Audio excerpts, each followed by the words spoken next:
I saw the body from about 300 feet in the air, and I can tell you that it did not appear to be waterlogged. It was Fambien Swaramp slams Mississippi officials over Nolan Wells cover. Family demands truth before autopsy. The body was found face down in the shallows of Horn Island, and within hours, the official story started writing itself. An 18-year-old college athlete, a wide receiver preparing for his upcoming football season, goes out to celebrate the 4th of July with friends on a barrier island 10 miles off the Mississippi coast. Sidebar. All right, so we're coming back to a story that has been haunting this Mississippi community. This is a story that has captivated the country right now. We're talking about the death. He never comes home. Friends say he wanted to stay behind, talk to a girl, catch a ride with another group. They left at 4:30 p.m. His body was discovered 3 days later. But the story that was supposed to end with a drowning has instead become something else entirely, something that now involves the most recognizable civil rights attorney in America. The case is being attached to perhaps one of the most recognizable civil rights attorneys in the country, Ben Crump. Just recently spoke to ABC News, raised some serious questions about the handling of this case, is now representing Nolan's family. And all this while Nolan's body is being flown out of state for an independent... A state judge breaking her silence, and a family flying their son's body across state lines before agreeing to put him in the ground. This is the story of Nolan Wells. The unanswered questions piling up around his death, and what happens when a grieving mother refuses to accept the narrative she's been handed. Before we go deeper into what the evidence actually shows, make sure you're subscribed to this channel, because we don't just cover the story, we follow the facts. Picture this. An island with no surveillance cameras. A group of friends who leave one of their own behind. A cell phone that somehow ends up in their possession while its owner stays stranded. And a mother who had to watch her son's body be pulled from the water, only to find herself now fighting for the truth about what really happened to him. In the case of Ben Crump, he's also going to get you the attention that's going to ask questions that will put pressure on the powers that be, as it were. This story is like a photograph developing in reverse. The more light you shine on it, the darker the image becomes. Here is the iron core of this case. Nolan Wells was an 18-year-old wide receiver at Southwest Mississippi Community College. On July 4th, he joined a group of friends on a boat trip to Horn Island. That they apparently took out a private boat out to the island for the day, and something went wrong while he was out there. According to police, Nolan was last seen at around 3 p.m. on the northwest tip of Horn Island. His friends reportedly told searchers that he wanted to stay behind to talk to a... According to the story investigators have been given, Nolan chose to stay behind to talk to a girl, planning to return with another group. The girl was planning to catch a ride back with another group. They ended up leaving, but when Nolan didn't return home, his mother reported him missing. His friends reportedly left without him. When he didn't come home, his mother, Angela Wells, reported him missing, setting off a search that involved the Jackson County Sheriff's Office and the United Cajun Navy. A Park Service ranger discovered his body on July 7th in the water off the northwest tip of the island. But here is where the official version starts to crack. The United Cajun Navy was involved in the search. They were in the air when that body was found. And the vice president of that organization, Brian Treasure, made an observation that doesn't fit the drowning narrative. He stated, quote, "I saw the body from about 300 feet in the air, and I can tell you that it did not appear to be waterlogged. He was only in the water for a couple days. The body did not appear to be waterlogged." That single observation should have given everyone pause. Because when someone drowns and spends 3 days in the water, the body absorbs water. It becomes heavy. It becomes waterlogged. But the person who saw it from above said that wasn't what he saw. That's not the behavior of water. That's the behavior of something else. And that's the question now following this case like a shadow. Nolan Wells left behind a mother determined to find the truth. And Angela Wells didn't wait for the Mississippi State Medical Examiner's autopsy to give her answers. She hired Ben Crump, the civil rights attorney who has represented the families of George Floyd, Trayvon Martin, and Breonna Taylor. And Crump has now done something that speaks volumes about what this family fears. He's flown Nolan's body to Washington, D.C. for an independent autopsy. Crump also spoke with ABC News and revealed that Nolan's body is being flown to Washington, D.C. for an independent autopsy, saying the results are expected to be released as soon as tomorrow, while the state's official autopsy, which already happened on July 7th, could take weeks due to toxicology testing. This is the decision that divides the room. On one side, a state investigation moving at its own pace. On the other, a family demanding answers before they bury their son. And the question you have to ask yourself is this: if the truth is as simple as the official story suggests, why is this family racing against time to find it elsewhere? The independent autopsy isn't just a procedural move. I want to ask about this independent autopsy. Why conduct an independent autopsy? Why order one? Why do it outside of Mississippi? So this is a significant move. The state medical examiner already reportedly performed an autopsy on July 7th. Now, officials say those results could take a couple of weeks because they're doing toxicology and other testing. But Crump has indicated that the independent autopsy results... It's a statement. It's a declaration that the Wells family doesn't trust what Mississippi officials will tell them. And when you consider who was on that boat, that distrust starts to look a lot less like paranoia and a lot more like survival instinct. One of the friends on that boat trip is the son of Chancery Judge Ashley Cole. The element that one of these kids' mom is judge.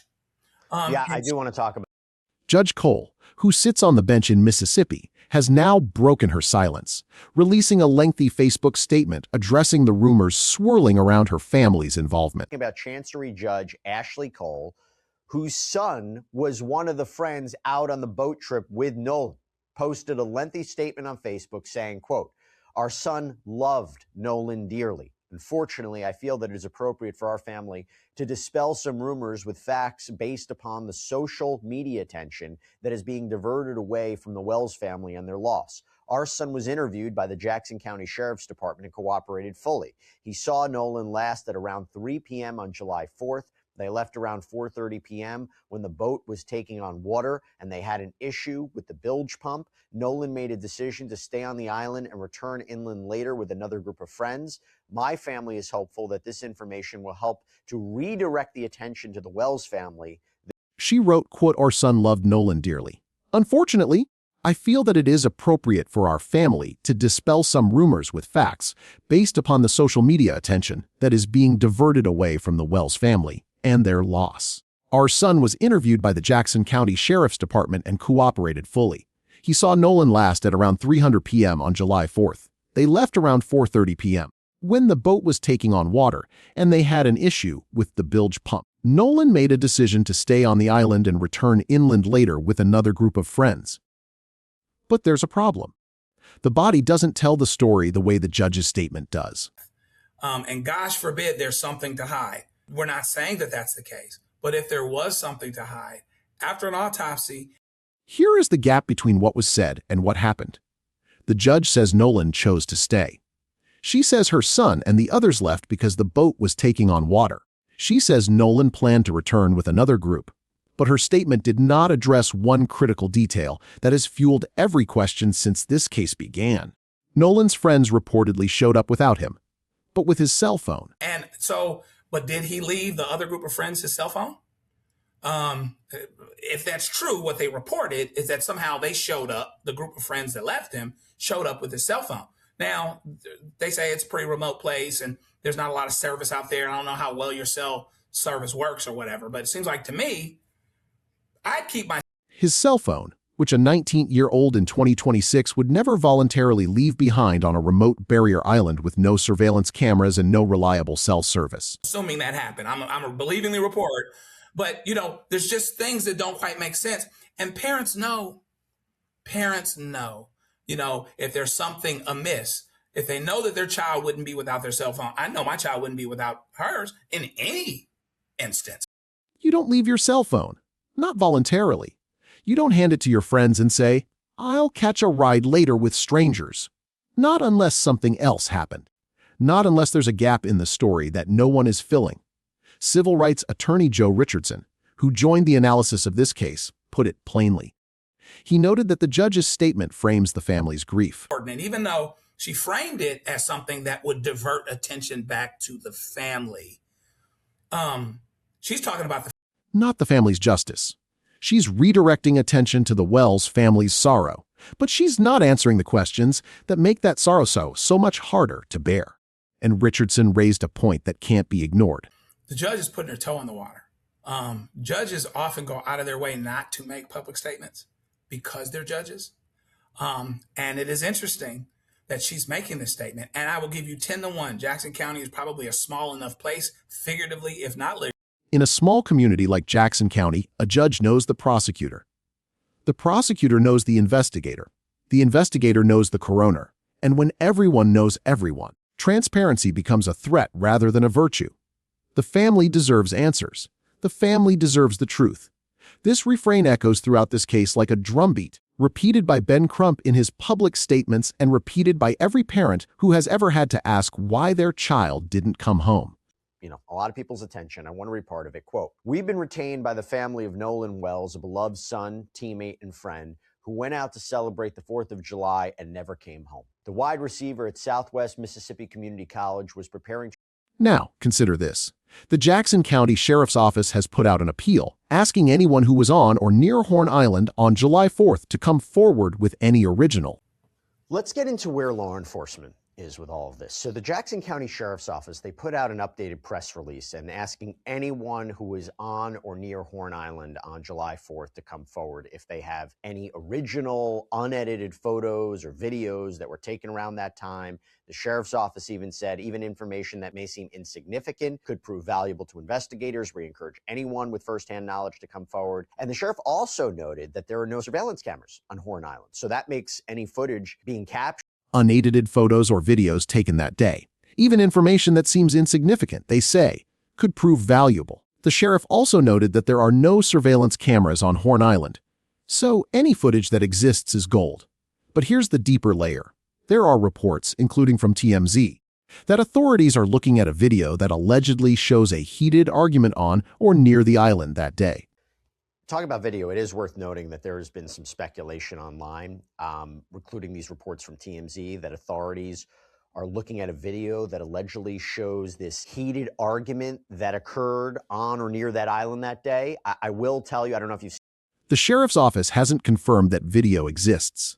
But if it does, if there was an argument, if there was a confrontation, then the story of a peaceful day on the water crumbles entirely. And then there's the other layer. The one no family should have to endure. AI-generated videos have been circulating online, apparently showing Nolan's mother saying she won't have a funeral for Nolan, even including clips that appear to show him. Angela Wells posted on Facebook calling these videos completely fake and begging people to leave her family alone. When his body was found. But now she's asking for something else. She posted this to Facebook recently. It says, quote, "Missing our Nolan so much every second of every day. This has been the worst time in our lives. Watching his siblings go through the motions of grief adds another layer to the sad." In 2026, grieving families now have to fight not just for the truth, but against the manufactured lies that exploit their loss for clicks and engagement. This is where we have to ask the question that this entire case pivots on. What did Nolan Wells want to say that got him left behind? And why did the person who could answer that question never get a chance to speak? But wait, let's stop here for a moment. Because something doesn't add up, and you've probably already caught it. The friends left at 40:30 p.m. They said the boat was taking on water. They said Nolan chose to stay. But here's what nobody is explaining. If the boat was taking on water, if it was dangerous enough to leave immediately, why was Nolan's decision to stay treated as